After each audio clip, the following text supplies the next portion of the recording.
Welcome all to the Virtual Advisor webinar. We're just going to give it a couple of seconds for people to all log in. I can see the numbers ticking up nicely there.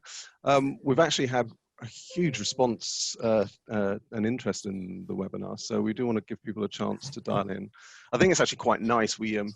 One of the things we're seeing is decision making in the industry at the moment, in the new world that we're in, is happening quickly. And if you think we only went into lockdown 4 weeks ago, and our marketing team here came up with the idea, executed the idea, got the advertising, got great speakers, and got over 400 people signed up to this within a few weeks. I think that's a sign of how the world is changing at the moment. Okay, the numbers seem to have ticked up nicely, so we're going to kick off. As we do go through the overall session here, do feel free to add in questions as you go through. There is a question and answer a button at the bottom of your screens where you can type in questions. If we've got time as we go through, we will pick them up there and then. If not, there will be a slot dedicated to questions and answers at the end of the session as well. Now, we've got a number of things we want to cover off today around this topic, and we've got some experts lined up for you to do that. I'll be hosting the session, and I look after the retail wealth division over at Iris. But more importantly, we are joined by our two panelists, which are Phil Calvert, who is an international expert in marketing and an author, and we'll be talking to you about the exciting world of social media and connecting with your clients in lots of different ways, and how that has still so much relevance in the new world that we're finding, and how you can do that remotely. And then we've also been joined by one of our leading experts in technology here at Iris in the financial advice market, Max, who's been in financial services probably longer than either of us care to mention Max, but well experienced and versed in that area. The learning outcomes that we've set for today is we want to talk about the whole area of keeping connected. So that's where that social media will be coming in. We'll also be talking about client portals and tools like that, where you can stay connected 24/7, regardless of where your team are now located. We'll be talking about video conferencing, but we'll also talk about how we take a little bit beyond the vanilla conferencing, sort of things you can share on video conferencing to keep it alive and interesting for your clients. We'll be talking about the whole world of automation, and I think how when your teams are distributed and your clients are distributed, how you can automate some of those key functions to keep those service levels high and actually make sure that you're giving the support to your staff as well. And all of that's going to hopefully come together and help us look at the world going forward as well, and looking at what you can do with your own propositions, not just in this difficult time, but getting yourself ready for the future as well. Now, I do want to start off with a poll and ask you guys some questions first before we go forward, and we're doing a little bit of interaction, so we're going to be keeping you on your toes. You're going to be earning your breakfast here with us today. So I'm going to ask a first question online, which hopefully you can see now, which is how well have you been able to adapt to the new way of virtual working within your environment now? Have you adjusted to it virtually without a hitch? Have you got there now, but with a few teething problems, or are you taking a little bit of while? Or actually, is this just a whole world of pain? So seeing the results ticking through there. I have had a question about CPD certificates. I will check with our marketing department. I don't think we are sending out specific CPD certificates, but I will check and will confirm by the end of the seminar. Okay, the votes are largely in, and not everyone's voted, but I think we've probably got enough there to give us a sense. So I'm going to end the poll now, and I'm going to share those results with you. And actually, I think it's a pretty positive position. Most people are there. The leading choices that people are actually adapting with a few teething issues. Quite a few have gone through to it pretty seamlessly as well. Some still struggling, and hopefully we'll be giving some tips today. So thank you for taking time to fill in that poll, and we'll be sharing some more polls later on as well. Now, before I go into the main heart of the seminar, I thought it might just be worth answering how we at Iris have found that move, because we've also obviously had to move everyone to working from home. We did that a couple of days before the lockdown happened, or probably 3 or 4 days before the lockdown formally happened. And if we're honest, we'd had home working for many of the team before. We have offices around the globe. We're often linked up to Australia, Canada, South Africa. So actually doing that from the office hasn't always been an option for us. So we were pretty fortunate in that. We've had a technology stack that's really helped us with that. We use Zoom as we are here today, and we've been using that for a few years to great effect. We use Slack as a messaging platform. We use Gmail, so we've gone Google rather than Microsoft a few years ago, and that's been very good for collaborative technologies. We use Xplan, our own solution for our CRM, so all our customer contacts in there, but also our workflow for our processes that when we're launching technology solutions and implementing technology solutions there. And we also, one that you might be less familiar with is Miro, which is a whiteboarding technology that enables us to collaborate on meetings as well. We've used a great deal as well. Even before that, though, we were doing business continuity planning, and we'd tested out all our call centers, etc. as well. So that was all in place. The bit, though, that it's different this time round is that we are all at home all of the time. So that is very different from, say, working 1 or 2 days a week. So there's a whole cultural piece that we've had to get to grips with as well. And that's been going pretty well, but I thought it worth sharing some of the ideas there. We do a lot of Zoom, and Zoom fatigue is a very real thing, believe me. So what we're trying to do is make sure that we break those Zoom meetings up. We try and make sure that we have regular breaks in those meetings, that they're going over a period of time. Quite often targeting 45-minute meetings where they were an hour, or 25 minutes where they were a half hour, always making sure that people have time to break after each internal meeting. We try and use backdrops when we're doing it. I've got an Iris backdrop here at the moment, which is my professional image. When I'm in internal ones, I have far more jovial ones. I'm often on the beach, or if I'm talking to my Australian colleagues, I have Sydney behind me. So you can mix that up.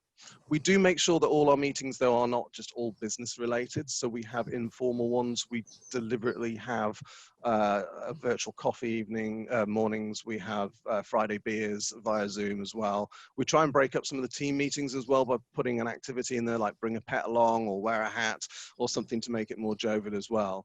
The other thing, though, is we are insistent that people are getting up and not staying stuck at their desk all day. So we actually actively encourage people not to feel guilty about taking half an hour out and going out in the garden or walking around the house or doing some different activity.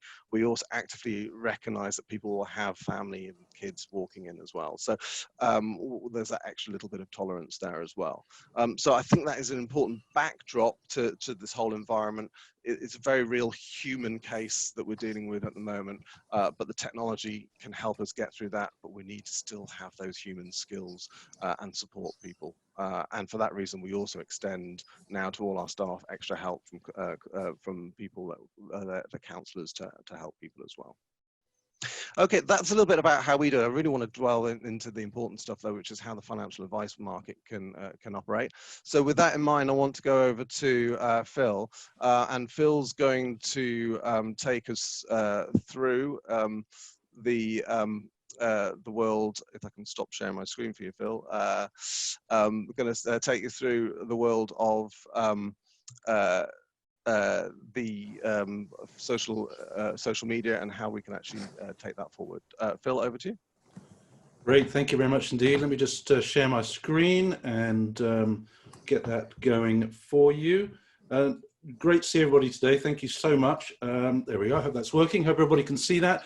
Now, I haven't actually planned for my dog to take part in today's presentation, but there's a definite possibility that will happen, and I hope we'll enjoy that when that moment comes.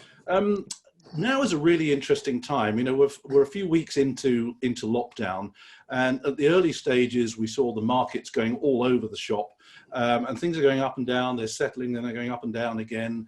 And I think there was a big shock to the system. But I think regardless of what's happening, now is an amazing time for us all to take stock. So I'm going to cover some aspects of communicating with clients, but also some aspects on marketing that we really should be thinking about right now, for things that we can actually be doing right now, but also things that we can be planning right now to take us forward when we're all through all this. I'm going to ask a quiz question at the end, so please stick around to the end, and I'll send you a copy of something nice. Just send an email to me with the answer, philip@philipcalvert.com, and I'll pick a winner from those that are correct. So taking stock of our marketing and our communications. Now's a really great time to be thinking about what has actually worked for me over the last 6 months or over the last year or even longer. Very few of us, when we go into work, we have our business and the clients come in, maybe they don't come in, but things kind of tick over, yeah?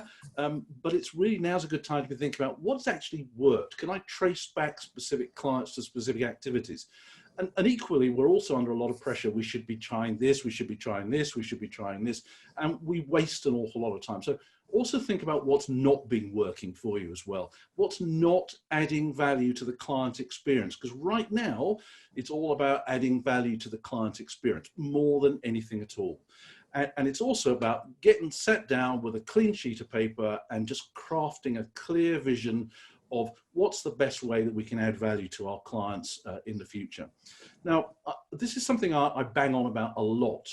I think we have a problem as an industry, as a profession, in that we're all lookalikes. If you go down any high street, one firm of solicitors looks the same as another, one firm of lawyers, one firm of estate agents, they all look the same as another, and one firm of financial advisors looks exactly the same as another. And some might say, well, Phil, that's unfair. We are different from Jones & Co. And I know you are. I've met enough financial advisors over the last 40 years to know that everybody is different. But in this internet age, we all look the same. We're all lookalikes. We are, unlike the lady on the right here, none of us are paid to look and behave like another brand. You know, she's paid by big providers to come and stand on their exhibition stand. We can all have a selfie with her. We are not paid to be a lookalike. And we've really got to start standing out from the crowd, because whilst social media and the internet is great for us, it can really help to spread our message, we all look the same. So it's an issue we've got to be thinking about. Now, communicating with clients right now, more important than ever before. And to me, it's at 3 different levels. It's the human bit. How are you feeling? Talk me through anything that's bothering you. Then there's the value connection that we can make, that we can actually add to their lives at the moment. And in so doing, that helps us to make ourselves more referable for the future. So it might be worth just sort of coming back to this slide, and I will show this slide again a little bit later. So connections in 3 parts: the personal connection, the value connection that you make, and then the marketing connection that results out of that. Now, how we communicate with clients is changing really quite rapidly. I've got an example of one financial advisor who's really up their game over the last 4 weeks, which I want to explore. But let's just have a go back in time and think about, how do we acquire clients as financial advisors? You know, pre-internet, maybe we were at a dinner party and we were sitting around the table having a great time, and the topic of personal finance comes up, and maybe someone puts their hands up and says, oh, you know, I really need to talk to an advisor. I need to get my pension ducks in a row. I want to get a mortgage for my daughter or something like that. Can anybody recommend someone? And someone around the table would inevitably say, well, you want to check out my financial advisor. They're great. Jones & Co, they're fantastic. And we'd write Jones & Co down on the napkin and their phone number, and the next day we'd phone them up. Now, that was pre-internet. It doesn't happen like that anymore. And what happens today is the same question comes up: can anyone recommend a financial advisor? Someone will say, check out Jones & Co, they're awesome. We write Jones & Co on the napkin and their website. And the next day, we don't phone them up. We go online first, and we want to check them out. Do they actually exist? Let's see some photos. Human stuff really, really matters to us. And of course, while we're online, we get distracted. We don't just see Jones & Co.'s website, we'll see somebody else's website. And maybe their website is prettier than ours. Maybe they look nicer. Maybe they seem to have more qualifications. Whilst we all look the same online, it's the little human differences will attract people to us. So in the old days, a recommendation to go and talk to Jones & Co. was good enough. We phone them up, Jones & Co. gets the business. Today, there's a strong likelihood that Jones & Co. won't get the business. In fact, it may even happen that no financial advisor at all gets the business. And it may well be that we spot some article or we spot some online tool that we can use, and we think, well, maybe we can sort this issue out ourselves. So I think we've got to a point where we become grossly over-reliant on referrals. And you know, this even happens on LinkedIn. A lot of people don't realize that LinkedIn is a search engine for experts. Now, maybe I'm looking for a financial advisor, and let's say for sake of argument, I've done my search on LinkedIn and I've decided Tom's the man for me. So I'm looking at Tom's LinkedIn profile here, but on this screen, I've actually blanked out part of his actual LinkedIn profile. And I don't know if anybody know what it is, but here's a clue. Down the right-hand side on Tom's profile is a list of other financial advisors. And you could argue that with the exception of Tina there, these other financial advisors are his competitors. So it may be that I think, I like the look of Tom, he seems to be a financial planner, he's in the right area, but I look down the right-hand side and I see a bunch of other people. And down there's Adam at the bottom, he seems to have got letters after his name, maybe he's better than Tom. And he seems to be a chartered financial planner, while Tom is just a financial planner. So it may well be that Adam gets my business, or gets my phone call, or gets my email. So we need to be thinking that whilst technology is great, are we standing out from the crowd enough? Now, right now is a time where we've absolutely got to be talking to our existing clients. And I don't necessarily think social media is the right approach for this, unless you know that a given client really loves their social media. You know, we should be on the phone. We should be offering Skype and Zoom calls, maybe even do a webinar like this. We can send video messages to people now. There are plug-in tools that you can plug into your email. You can send video messages. Even within LinkedIn, you can send video messages to people. Audio messages, and guess what? Handwritten notes. If you've got some stamps lying around in the office or in the drawer at home, send them a handwritten note. Do you think that will make you stand out from the crowd? Of course it will. So just go back to this. It's about making the personal connection, adding some value to that relationship, and that in turn will make you more referable. And although I said we're over-reliant on referral, we need to be referable. So important. Now, one financial advisor I saw recently would typically, in the past, they used to do quarterly email newsletters. Beginning this year, they started doing monthly email newsletters. But in the last few weeks, they've switched to weekly email newsletters. Not great long things, simple short things, talking about what the markets are doing, observations, little tips, tips on working from home. So think about sending a weekly newsletter to people. Also copy in any professional introducers that you've got. Post that newsletter on your website as well. This particular financial advisor, they're also posting their newsletter on their Facebook group, and they're also posting it on LinkedIn. And in terms of adding value to the relationship, one of the things they've been doing is giving people advice on scams. Now, an elderly member of my own family was scammed out of her entire life savings last year, which caused just havoc. And even today, she is still receiving emails that are coming through, getting phone calls, people trying to scam her again. And it's horrific for her. But guess what? Her financial advisor has not been in touch for the last 4 weeks. And she would love to have bounced a few thoughts off him as well. So important that we just add some value, advice on scams, simple things like that. And another thing this financial advisor has been doing as well is doing scenarios within the newsletter. Maybe you've got savings but no income. Think about this. Maybe you've got income but no savings. Think about this. Maybe you've got a little bit of both. Think about this. So scenarios and case studies are a great thing to do when communicating with clients. Other things as well, as Mark was saying earlier, I've seen financial advisors over the last few weeks doing virtual coffee mornings with clients over Zoom. Super simple. There's no selling, there's no financial advisors. It's just the human chit chat, yeah? I saw one doing a quiz night the other day as well, which is fantastic. A weekly Q&A on Skype or Zoom, a book club, and even movie recommendations. So, you know, particularly if you've got vulnerable clients, maybe you've got people who are living on their own, you know, you're not coming over as a salesperson or anything like that. You're just there to add the human touch. And my goodness, when this is done, they will remember you. It's as simple as that. One financial advisor said to me the other day, I'm trying to strike a balance between reaching out to my clients as a good listener, to do my best to ease their concerns, and suggest some important steps that they should consider taking. Simple, simple stuff, no pressure. Now, adding the value again, I think this goes quite deep in many ways. Some human stuff is really important. Just let people talk, ask open questions. Some people just want to talk. Most people are responding very positively. I saw one financial say a client said this to them: no, don't tell me how the portfolio is doing. I don't want to know. How are the children? This is human stuff, but some people just want to talk, yeah? And also improve your listening skills as well. We all know how important it is, but now it's more important than ever before. Listen to the tone of their voice. What are you picking up in there? They will also hear the tone in your voice as well. They'll pick up if you're nervous, if you're scared, if you're worried, if you're not telling them something. It's also been shown that when you do these simple conversations, some people will reveal needs they've not previously told you about. Make sure that you tell them that you're available 24/7. And if you don't already know Zoom, learn it, okay? It's so important. Everybody can be a Zoom expert.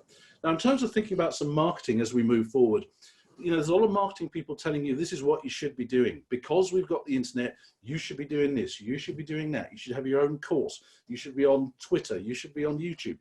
To me, this is just nonsense.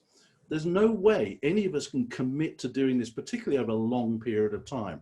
And what we've got to really start thinking about is focusing on just one or two things. And time again, I get financial advisors say to me, Phil, I see Jones & Co, they're using YouTube. Maybe we'll give that a go. And so, they're using Facebook. Maybe we'll give that a go. And someone else has got a podcast. Maybe we should give that a go.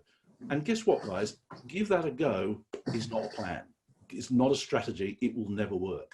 This over-reliance on this stuff that the social media technology will do the work. No, it won't. It's nothing to do with technology, but it's everything to do with technique, the human stuff, how you interact and you engage with people.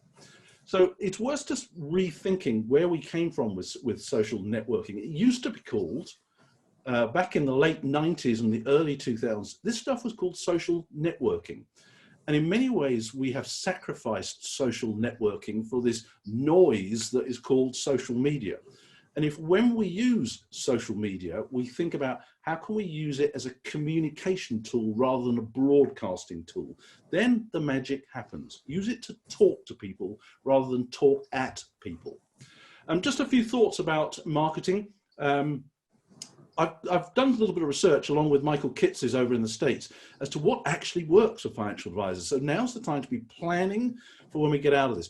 For top performing financial advisors, the things on the left-hand column seem to be what really, really works well for people, yeah?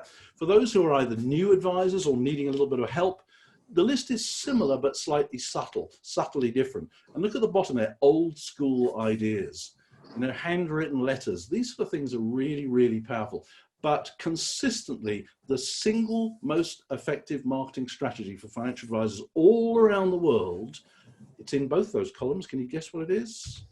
Seminars and client events. Proven time and time again to be head and shoulders above any other marketing activity that you can do. So whether you do them live or whether you do them face-to-face, seminars and live events work time and time again with astonishing success rate. Referrals are still important. If you want to really up your game on referrals and do it properly rather than just wait for them to come in through the door, I strongly recommend this book, Get More Referrals Now by Bill Cates. He talks about building a referral mindset. So you're not just waiting for referrals to come in, but you actually proactively go out there and you train your clients how to refer you. Strongly recommend that book, strongly recommend it. Just as we start to wrap up, I just want to look at our websites. We've got leads right under our noses that we don't know there, and they're on our website. People are visiting your website, guys, that are just not converting. I did some research with financial advisors' websites last year. We talked to 100 financial advisors. We found the average number of people who visited their website each month was 197. 197. But most financial advisors had no idea about this. They didn't know their website numbers. And I'm sure you'll get a copy of this slide presentation or the video, but these are the things you actually need to know. So either do it yourself or find out. But there's one other thing that you need to know, and that's called the bounce rate. It's the percentage of people who arrive on your website and bounce straight off again. without looking at a second page. Now, if you've got a bounce rate of 25% or lower, that's actually quite good. So even losing a quarter of your visitors is quite good. But the average bounce rate for financial advisors is over 50%. And the reason for this is you've got way too much content on your homepage. We counted on average 34 clickable links on these websites on the homepage alone. And all that just does is create confusion for people. It goes back to the time when we first started having websites as financial advisors, where we were told we needed to make our website sticky. We needed to put enough content to hold people on. But today, all that does is confuse people. And it's literally, you're doing all this great work on social media, people that arrive on your website and it's like hitting a brick wall. We're given so many choices of things to do that people just bounce off. So if you were thinking about doing something during lockdown, is revisit your website and start stripping it back. Because at the moment, your websites are generally no better than standing down the shopping mall, dishing out leaflets in the hope that someone will actually want to get in touch with you. It just won't happen. Last couple of slides, I want to go back to this human thing as well. If you can get video testimonials from your client, these are just incredibly powerful. Your bounce rate will drop through the floor. And here's a great example, Jones Hill in Wiltshire. Some simple videos of clients just talking about the experience more than anything else. And most of these people are talking about human things. They were saying, Brian at Jones Hill, lovely guy. He wasn't condescending. He felt like a friend. We felt like we could trust him. And after you've watched these videos as somebody who might want to engage with Jones Hill, there's no way you're going to go with any other financial advice firm. So get some video testimonials. If you obviously you can't do them now, maybe you could do them over Zoom or Skype, but plan that out, get that done, put them on your website. So, quiz question to end. What is the single most effective marketing and communication technique for financial advisors? I mentioned it, it was in those two lists there. What's the single most effective one? Please drop me a line, and out of the correct answers, I'll send you a copy of my book, Marketing for Financial Advisors. There's almost 400 pages of marketing ideas for financial advisors in there. So I hope you found that useful. Thank you very much indeed. And back to you guys. Phil, thanks. That's brilliant. There's a couple of questions online. Firstly, on the earlier CPD certificate one, we can send you an email which will confirm the learning outcomes so that you can evidence that as your 1 hour session today. So while it isn't a formal certificate because we haven't had it signed off, we can do that. There's a question particularly about Twitter, which I think probably for me ties into what you've been saying about the conversations, because I use Twitter. I've seen many financial advisors link in with me, and the first thing they say to me is, "Do you want a free financial review?" Well, I don't even know who they are. I'm happy to engage with people, have a conversation with them, and then when I build a relationship with them, then have that conversation. So, but the question is, should financial advisors be using Twitter at all, or what's your view of Twitter in the overall? An interesting one. If you feel that your clients are on Twitter, and a good thing would be to actually ask them, or if you think that your target clients are on Twitter, then yes, use Twitter. But what I've noticed more than anything else is that financial advisors tend to use Twitter more to engage with each other than to engage with people who are potentially clients. And Twitter, it's a bit like the Wild West out there at the best of times. But if you can find a way to be highly engaging and add value on a consistent basis, then yes, why not? But I go back to that big old thing with all the different tactics that you could use. If you think your clients are on Twitter, your potential clients are on Twitter, then yes, fine. If you don't think they're on there, then yeah, use it, but you'll probably find you'll get more value engaging with other financial advice professionals, and indeed providers and suppliers. Okay, and then the only other thing for me to mention, I think, is that there's also a few people saying they like the idea of going back to basic ideas and talking to people, using technology to do that and enhance it. So you've got your idea of seminars, but that they can be virtual, or you've got conversations and listening. good old-fashioned techniques. Sometimes that's done face-to-face. Sometimes in the current world, we do that via some of the different Yeah, I technology think channels. we get shiny object syndrome with technology and social media in particular. We think, oh, well, I'll give that a go, or we'll give that a go. Yeah, we were talking much earlier about a financial advisor in Guildford. Talk about old school. He used to sponsor the local roundabout, a roundabout out just outside Guildford. And when you think of the logic of that, it's genius because, and he chose his roundabout carefully, that it's going to get thousands of people driving past it every single day, at least twice. And he would sponsor roundabouts for 6 months at a time. And he said, combine that with some of his social media activity. People would quite often mention when they phoned him up and said, oh, I drove past your roundabout the other day. So simple old school stuff like that, it still works. But when you combine it with some modern things, then it's even more powerful. Great stuff. And I think the nice thing about that is that person is also a big advocate of technology and using some of the stuff that we're talking about here today. Yeah. So thank you very much, Phil. I know we'll be open for more questions at the end. Okay. Wanted to talk about a little bit more about this whole concept of being present. I'm hoping you can see my screen. Give me a thumbs up, Max, if you can. The screen, we want to talk about this whole idea of being present with people so you can have those conversations and have that communication channel open with people even while you're remote. And I think the problem that we've got at the moment is we're providing, this industry is providing an important service at a very difficult time. And, you know, people are nervous about their investments, nervous about their future. So that actually people want you to be more available and they want your to actually have more time with you. You're probably often less available because you're based at home. So yes, some of the technology like social media can help too, but one of the technologies we wanted to talk a little bit about was the client portal, because that is really the insight that external people can have on your world as advisors. And you can share some of the content that you've got there with your clients. You can use that to communicate with people. Now, different people will want to do that in different ways. So some people are finding it actually a really good way of sharing some basic stuff like current portfolio values. Other people are saying, no, I want clients to call me in about that, but I still want to use the digital forms to actually do some of my communication to them because I want a secure way of sharing documentation with them, etc. So it's horses for courses, but it's definitely something that's there 24/7 and something that we're seeing at the moment really going through the roof in terms of usage. There are lots of benefits of doing it. We're seeing that it is about sharing documentation like suitability reports, portfolio reports, general newsletters. And in doing that, people are cutting down paperwork massively. So even beyond the current COVID crisis, we've seen one client that was talking to me the other day that reckons that in a year, they're now producing over 10 million less pages because they've gone digital. Now, the environmental issues alone of that, alone the cost of that are substantial. And of course, when you're doing all this, you get an audit trail of that communication, which is always useful in this industry. And you can actually do a piece of content once and share it out to everyone like that newsletter.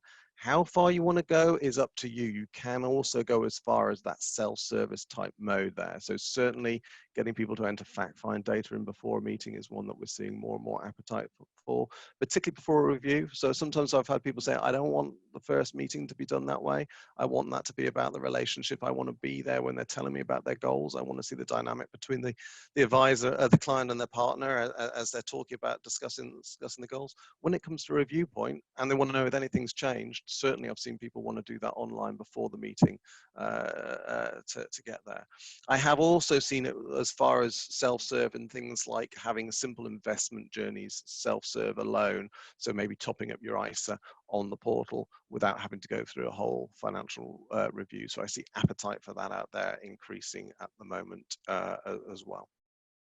I think at that point, I'm going to bring Max in to actually give us a little bit of an example of a client portal. There are different client portals out there. It's worth me saying that as Max brings up his demonstration. So you can use the client portal that comes directly from someone that's already supplying your technology. So, you know, if you're using our technology, Advisor Office or Xplan, they have client portals with them, as do our competitors. There are also third-party client portals out there.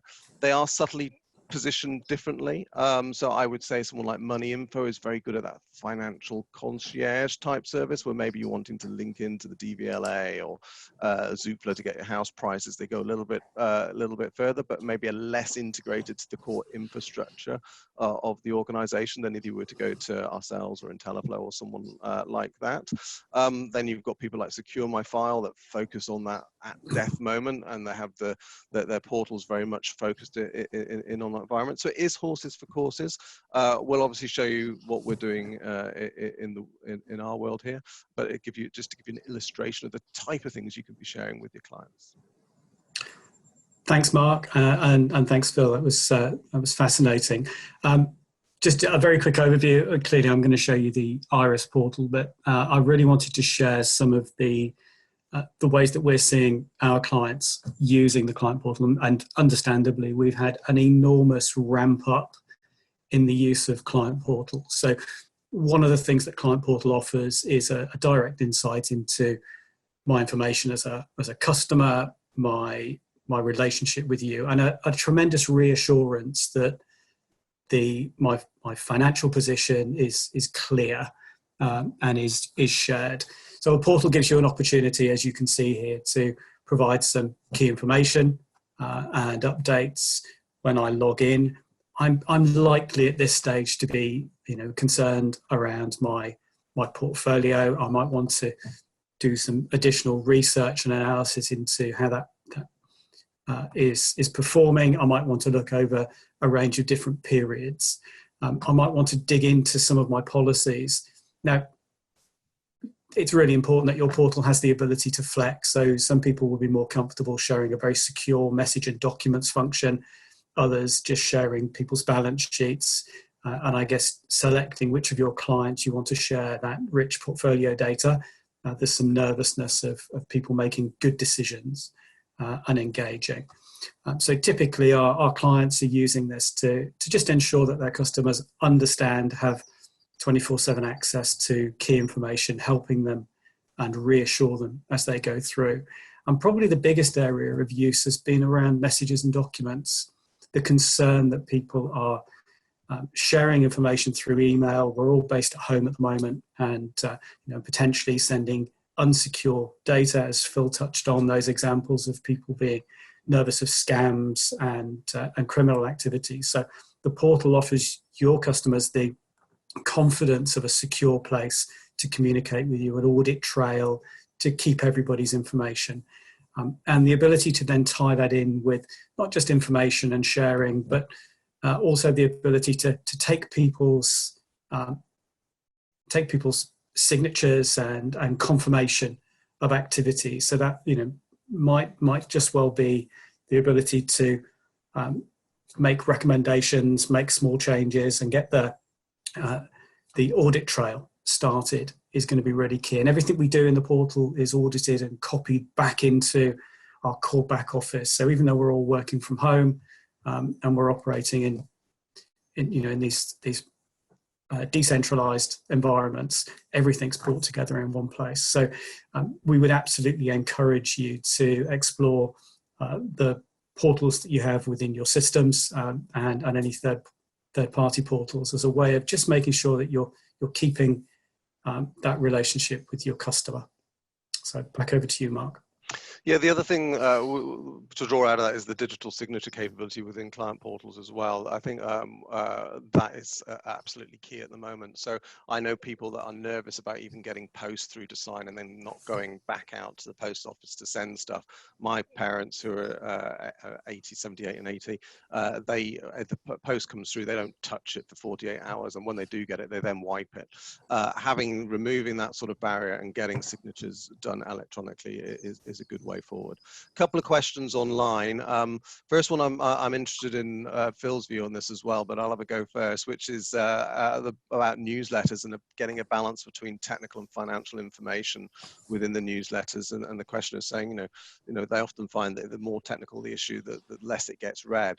I guess for me, that's coming back to kind of what Phil was saying about the human dimension. I actually think newsletter is a chance to get that human dimension across by giving a sense of the personality of the the firm. So so it does depend on your brand and how you're positioned. But if you're offering a family service, then maybe there are some things in there that you can do that relate to that user group. Maybe you're purely aimed at city firms. It becomes, you know, and members of, I don't know, large consultancy practices, maybe you have a slightly different pitch.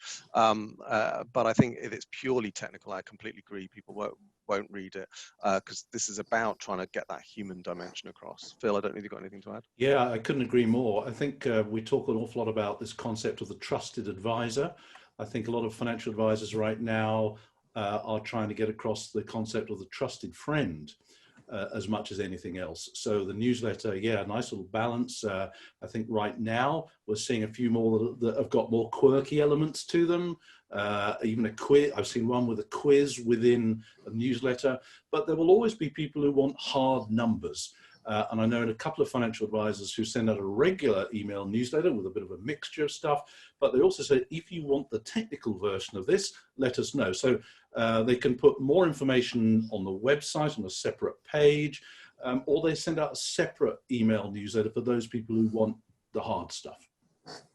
Okay, thank you very much. Now there is a couple of questions coming in around the online fact find and how that would work, because often fact finds, and this is from an Xplan client, I believe, but fact finds can be quite lengthy documents, and is that appropriate and usable at the review stage? So I'll answer it from Xplan because the questions come from Xplan. There is a review capability now within the client portal, which enables you to ask just a set number of questions. Those questions are down to the user to define, and they will ask whether there's been some changes within the in the client's world. They won't then change the data in the core question if you're using that methodology. That will just flag to you where the changes are. The idea of most of our clients have asked not for the core data to be updated directly. There will in the next month or so be a complementary service to that, which will allow them to directly change the core data if you want, because we do have some clients that want to go there. I have to say that's the minority, but you will be able to change it directly within that. There's also a question from an Xplan user on digital signatures that is available to as an iris technology within Xplan. It's iris made. There is a charge to that we are looking at changing that charge during the COVID crisis, but it is a per usage charge, and it's negligible. But if you reach out to us afterwards, we can talk you through that. Yeah, Mark, sorry, just around that point, it's probably worth thinking around some of the customer research. So when you think about how you engage with your client, our end customer research suggests people will spend 10, maybe 15 minutes engaging with some detail. So back to Phil's conversation, it's getting that balance between somebody's going to pay attention and have some interest in, keeping the number of questions you want them to ask them and for them to answer. And then the point that you want to switch over to actually saying what you can do is just engage with me in a conversation. So, keeping that simple. Okay, couple more questions, Max. Can you unshare your screen while I go back to slides? But there's another question specifically around advisor office, and you are right that is more restricted in that the changes. The client portal is administered by less people, whereas Xplan is more open. If we could reach out to you afterwards and talk you through some options on that, we can do that. And another question, someone wants to talk about client portal in more detail, we'll contact you about that as well. Okay, so I'm going to move back on with the presentation and the webinar content and move on to the next area. And this is really about moving away from just connecting to people and actually moving it to collaboration. And this really comes from the idea that the world has embraced video conferencing. I think people were still nervous about doing so, but I looked at some stats that came from a consultancy called Nemetes, which was done last year, so before the COVID environment, and 52% of advisors were saying they were using video conferencing in some form or other, and that's now gone through the roof. They were actually saying they were using it, I think 58% they were using it because demand from the clients, so rather than because they wanted to force it on people. And I think if we think that people are, because I often hear client base too old to use video conferencing. I think this current COVID crisis has changed that. Again, my parents use Zoom to link into their grandchildren to video conference at the weekends now. So I think the technology is becoming more acceptable for people, but it can be pretty dull. If it's just replacing a face-to-face meeting with a video call, I think that isn't enough. So I think we do need to look at how we share interesting content and use it to take people on a journey. Use your financial planning tools and share the screens with them so that you can bring a story to life where appropriate. Try and make the whole Zoom call engaging and interactive, and not just someone talking to someone else, filling in a fact find while they're on the Zoom call. Really look at getting things much more engaged with them. With that in mind, I'm going to ask Max to go back into doing a little bit about showing how some of the tools can look online, so you can get a feel of the sort of thing that you might want to do and engage online. So this is just trying to bring to life that this shouldn't just be a video call face to face, but you should be sharing screens. Max. Thank you so much, Mark. Absolutely, the growth in video meeting has been exponential, but actually it was a process we saw happening in advance. And interestingly, we did a bit of a vox pop of some end clients and their advisors with one of the insurers, and asked what the appetite was for video meeting and remote meetings well before the crisis. Interestingly, for client reviews, lots of the advisors challenged and said actually it was one of the most valuable parts of their service, and that a face-to-face meeting with their customers for an annual review was absolutely essential. And for many clients, that's absolutely the case. But interestingly, a significant cohort said, actually, we don't often have something to talk about. 60% of those clients said nothing changed radically in their review meetings, and they were quite happy for them to be shorter. One or two very amusingly said, actually, I resent the fact that I have to get dressed and tidy the house. So I think the appetite, amusing that is, it doesn't remove the importance of those review meetings and engagements, but it's making them alive. So I wanted to share some of the technology that Iris has been developing. There are other systems that allow you to engage and collaborate, and Mark's talked about things like whiteboards. This is a system called Prime that sits across my back office, but it brings to life my customer information. So this is a way of using my fact find data and my planning data in one place.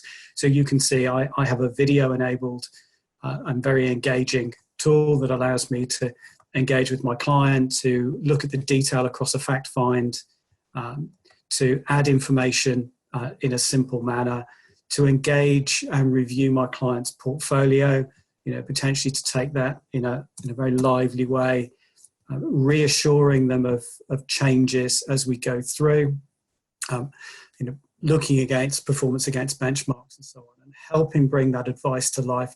Absolutely essential in an environment where people are nervous looking at what they do. But being able to then take that one step further forward to look at, are we tracking comfortably against our goals, but also to immediately bring to life our investment and planning. So this ties in the planning tools and the advice journey in a simple and clear way that then lets me bring through that information into advice. So I'm able in a single session virtually to move through an advice journey, and then through the portal share a suitability document and bring that to life, giving my customer that immediacy, confirming that potentially through a digital signature, and tying this in, as Mark's talked about, with the ability to launch personal advice. So many of your clients may be comfortable to make their own investment decisions using some automated personal advice or a robo kind of solution. Others will want a helping hand and a solution to give them some guidance. And that's what these tools help us deliver in an engaging, simple format, taking the detail away. So power back to you, collaborating and sharing with your customer. So, Mark. No, thanks, Max. I hope that brings alive how we can sort of use the technology to share concepts and bring people along on a story. I'm going to pause just briefly because I'm getting lots of questions in, but I want to ask some more questions to our audience as well. So I'm going to ask 2 questions here. The next question I'm going to ask is, what aspects of your business do you think has been most hit, if at all, by working from home, and are you finding the most areas of troubling? Do you think it's the area of client acquisition? Is it client service? Is it the back office administration? Is it compliance? Is it the finance function, your income reconciliation, trying to manage the books? Where do you think the biggest pain is at the moment for you? Numbers still ticking over. 2 areas leading the way. I won't break the news to you yet, but the votes are still coming in. Okay, the numbers stabilizing. Still ticking over, actually. I'm going to call it a day now and end the polling.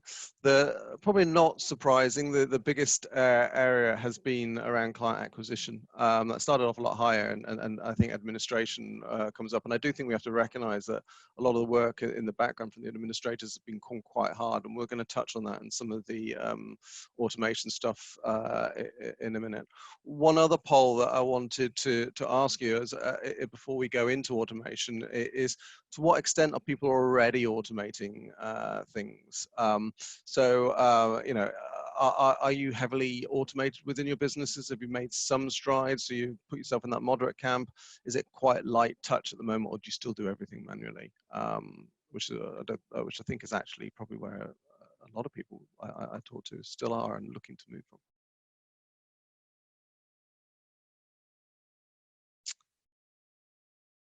So votes ticking up quicker on this time. People feel more confident on this one. So I'm going to end the voting there and share the results. So there are quite a few people have gone into that in a moderate or heavy way, but we still have those light touch automation ones over there. So we want to share some ideas next, really, around how we can actually help you with that whole area of automation. So I'm going to bash back on with the presentation and look at how automation can help lighten the load. And I think the issue here really that we're delving into is that there are increased workloads of people, and people now are having to do that with variable work patterns, with people working in a disparate manner. And the regulatory burden's still there. So, you know, the opportunity is getting harder and harder to manage, and the opportunity for errors are increasing. So there's a whole host of areas that we can look at using automation tools for. There are things around the client review process through to sort of notifications, and we can talk in depth about those if anyone reaches out, how we can do that. What I want to mention though is when we're talking about automation, we mention it in a number of different ways. First of all, there is the automation of tasks and task management. There is passing tasks around the organization. So either an advisor office client or maybe an IntelliFlow client, you've got those very much in a linear fashion. In advisor office, we'll call those event lists. Things are very, we do one and do the other. In the X-Plan world, and in other worlds, I think we're more outcome based. So you, according to the outcome of one task, you will branch off and do different tasks as well. And I think that's where you can get some real powerful type task management activity. And of course, then you can monitor the activity. And in this distributed world, you can see where people are having issues with their workload when they're working remotely, because you get that MI because you're using that technology. The other area, though, is actually taking away the human out of some of those tasks. Not completely. This is still a human-based business, but when you want to send a reminder out before a video conference is happening, that reminder goes out 2 hours beforehand automatically. It doesn't have to be sent out all the day before. I mean, we get that basic level of service. You go and have a haircut, not at the moment, obviously with COVID, but as you could probably see, but when you go for a haircut, you get a reminder often, or a dentist appointment, you get a reminder the day before that your appointment's there. We should be doing that, and it should be automated. It shouldn't be a human doing that, but it can be right the way through to producing a suitability report. That sort of thing should be automated. So start thinking about those different areas. If we do that, then you get more visibility of what work's happening, who's doing what work, who's overloaded. You can actually do cost-based charging a lot easier. You make sure nothing's missed. You get consistency regardless of where your client is, regardless of your employee's location, regardless of who's doing it. You can start getting consistency of process, and things can start speeding up because a lot of the tasks are actually automated within that process. Of course, you've got the audit trail, which we've mentioned once before, and actually when you do get a major shift like this, you feel in a far stronger place to deal with that. So we've got an example here, Max. I don't know if you want to just talk through an example of a process that you've been working with a client on, where you've been looking at automation and how that's been helping their world. Absolutely, Mark. And thank you. Yeah, I think just trying to address the processes and automate them makes a huge difference. Traditionally, we've got a fairly flat structure with lots of paper, processes, spreadsheets, and monitoring that operate across our businesses. But starting to address the use of client portals, engagement tools, using online services actually pushes that relationship back out. It's a much more engaging and involved process. So, starting in our back office, but actually moving more of the process in an automated fashion, allowing the advisor to concentrate on the bit that they're really good at, helping the customer prioritize and make decisions, but bringing that process through the back office rather than being driven by people and steps. Those automation processes, if we take an area like customer review, so 90% of our advisor activity is spent with our existing clients. A good chunk of that is around review, and our research suggests that this automated, engaging, collaborative process is saving up to 60% of time and effort, and that's a huge win for our customers. Yeah, no, so it's really good. We actually did a case study, which with one of the clients that we're working on, where we were looking here at the time taken to create plans. And it was a simple plan. They were coming up with about 5.5 hours. And it was a more complex one. It could be 10.5 hours. When we were looking at an automated process, still the advisors still doing the bit that they value in front of the client, but when the support was behind them and they were avoiding travel because they were doing it via video, they were getting that whole process down to 2 hours. Now, that's not going to be the case for everyone, but it's the sort of thing that can be achieved by looking at this. And if there's anyone online that wants to talk about that in more detail and walk through how those case studies were achieved, happy to do so. Please reach out to us. I'm conscious I want to make sure that we've only got 4 minutes left, and we've got a few more questions online I haven't covered. So there was one, and please type away any more questions now as well, because I want to try and make sure that we answer as many as possible in the time. Someone has asked what will happen with a copy of this webinar. It will be on our website for everyone to access, so you can share it with your colleagues. Phil, there was a question I thought you might be able to help with as well, which was in relations to contacting clients via newsletter. Is this classed with marketing or information updates? The point being, I think that a marketing would need client consent to be in place. Yeah, I think it's down to individual firms' interpretation of GDPR. But in any scenario where you are meeting a client for the very first time, perhaps, you say it's part of our proposition that we send regular communications in the form of a newsletter or something like that. Please let us know if you don't want to receive this kind of stuff. But I've never known a situation where if somebody is already a client and you send them a newsletter on a regular basis, I've not seen any IFAs or anybody saying that that's actually been a problem in any way, shape or form.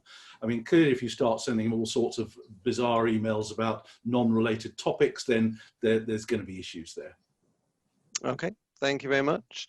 Max, a compliment on the slide that you used to show the process. Someone said, what technology did you produce that in? A combination of Visio and Google Sheets. Okay, thank you very much. Happy to share with people. There's a question, is Xplan Prime already available in Xplan, or is it an additional subscription service? It is an additional subscription service, so it is available, but it is an additional subscription service if people want to look at Xplan Prime. There is, of course, other financial planning tools that you may also be looking at, such as the Xtools Plus type stuff, which you could be using in that environment too. quickly scanning, see that I've managed to cover everything. There was a question on security of Zoom. It's one that we've looked into a lot, as you can imagine, because we've been using it for a couple of years, and we've reinvestigated since some of the stories came out.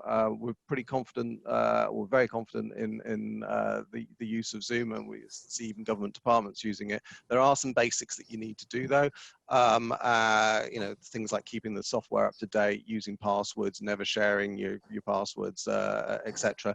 We have actually written a blog on the security aspects of Zoom, which is on our website if you want to take a look, that will talk through some basic techniques as well. And other than that, I think we've got most of the questions answered. So it probably just leaves me to wrap up and thank everyone for attending. I know time's vital to everyone at the moment. There are ways of getting more information.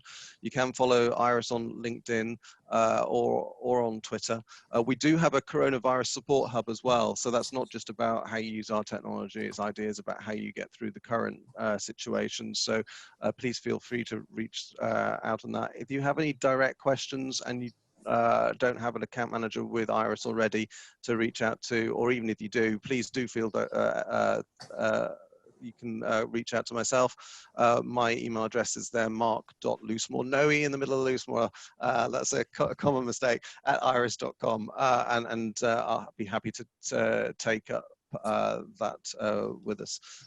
If you want to get in touch with Max as well, someone's asking, you've won some fans, it's max.maxwell@iris.com, and he would be able to help you out with anything as well also. Other than that, we're dead on time, so thank you ever so much for your time and your attention. I hope you found the webinar useful, and we will be in touch. Thank you very much.